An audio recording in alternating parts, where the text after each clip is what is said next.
I have always been drawn to forests, their tall stature, their great longevity, and their quiet beauty.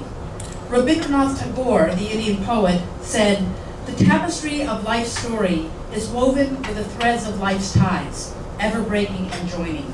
And I really see forests as tapestries, as being complex and strong and beautiful. I have always climbed trees as a kid for fun and as an adult to study the plants and animals that grow in the treetops. After 30 years of scientific study in the canopy, I see that although the tapestries of trees seem very strong because of the interwoven species, they are also fragile and need our protection. Now, Karen's focus for tonight was Puget Sound, which seems rather distant from forest canopies, but forests are intimately connected with our landscapes, including our waters. The very shape of trees is mirrored in rivers, and this intimacy connects their fates. If our forests are damaged, then so are our rivers. The threads of the forest intertwine with Puget Sound through the water cycle. Clouds coalesce over the water, they get blown inwards, this water coalesces on the foliage, it does its dance to the forest floor, joins the groundwater, and then enters the waters of Puget Sound. And in these waters we find salmon. They're a critical thread, economically, culturally, and spiritually. When we pull these adult fish, all silver scaled, from the water, we have to also realize that their young are born in streams, and it is the trees that grow along these streams that are critical for their vulnerable part of their life cycle. Another critical connection between humans and trees is human health. The Pacific yew tree, which is Taxus brevifolia, has in its bark a compound called Taxol. And this medicine has been absolutely important as a treatment for ovarian and breast cancer. The word spirituality comes from the Latin spirare, which means to breathe. When many of us hike, as here, we are breathing in that good air of trees. And so when we stand in nature and breathe, we're connected to something that's far bigger than just ourselves, to these tall giants of trees and to the vast stretches of water. We renew our connection.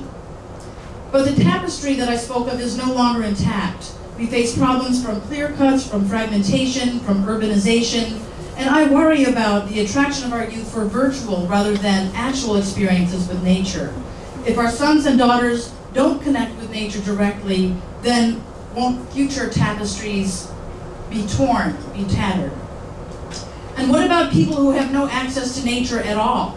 In the US, there are 2.3 million people who are behind bars and have no contact with nature.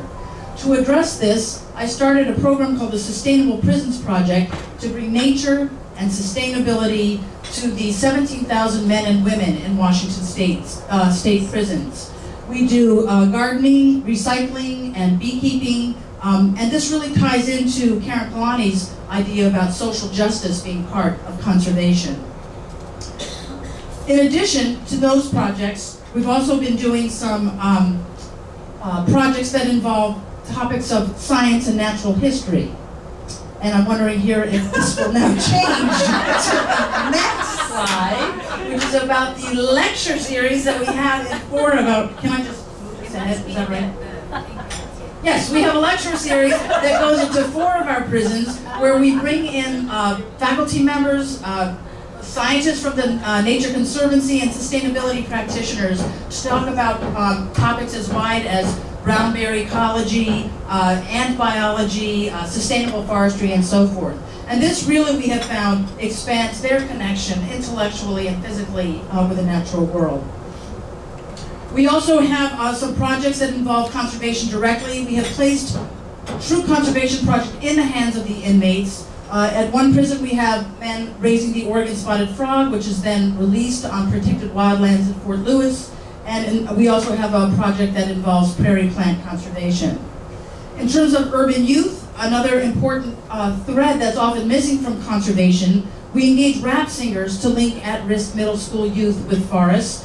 Kids go out with a rap singer in the morning, they come back to Evergreen Sound Studios and end up creating a CD with the songs, the hip-hop songs of conservation that makes it relevant for them.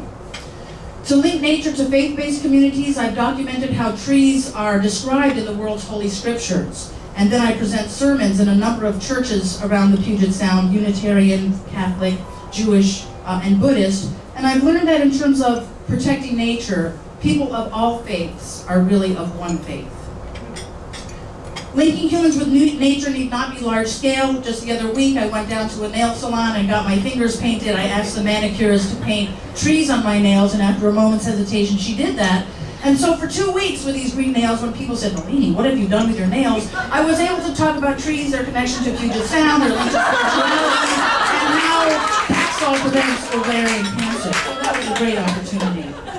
Well, I'm not saying that painting your nails with trees is going to save the biosphere, and I have to admit that at times the practice of conservation can be one of despair and one of loneliness, and I know that all of us who have worked with that have felt that. But when I start thinking that way, I have to remind myself that in fact nature is part of me and I am part of nature. And I love thinking of the way that I carry nature in my own body. The fact that our blood vessels and our brain neurons and the bronchi in our lungs, they are all trees. They all signify that we are in fact part of nature. I especially love this picture because it shows that we have trees in our hearts. This is the human heart, and the vasculature there is about nature.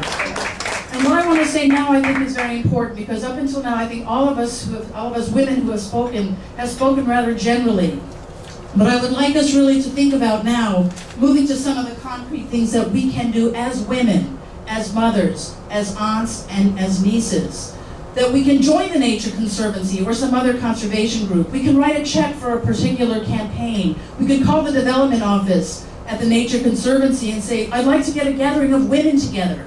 We can turn off the TV, we can take the videos of our children, and we can say, let's go plant a garden. This weekend we're going for a hike, we're going for a canoe ride. And in that way, simple ways, big ways, we women can do something about preserving, helping to stay intact, this strong, this complex, this useful tapestry that is nature. Thank you very much.